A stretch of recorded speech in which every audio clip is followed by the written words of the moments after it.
Naniniwala ka ba sa greatest love? O yung tinatawag nilang destiny?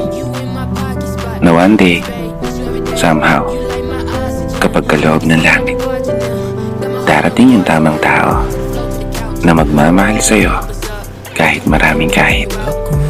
Thought God, the one that God allowed. Yung the one na magpaparamdam sa'yo na you deserve to be loved. At deserve mo rin ng itrato at alagahan ng tama. Isang uri ng pagmamahal na umaayon ng tadhana. Isang tamang tao na magpaparamdam at maghahatid ng saya sa umaga. Isang tao na magbabalik ng iyong gana at taong magiging kasangga at makakasama mong humarap sa mga problema. Isang taong magiging sumbungan mo sa lahat at isang tao na magdadala sa iyo ng panibagong pag-asa. Maghahatid ng walang kapantay na saya, kilig at mga tawa. Isang tao na magbabalik ng ngiti sa mga labi mo na minsan na ring nabura.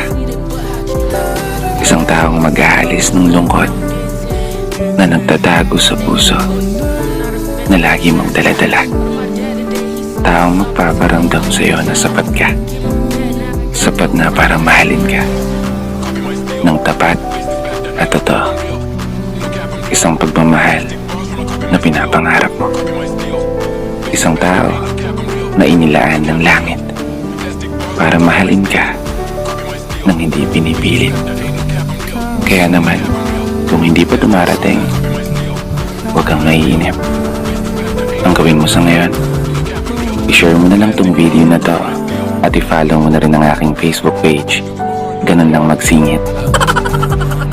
Basta maniwala ka lang at magtiwala ka lang.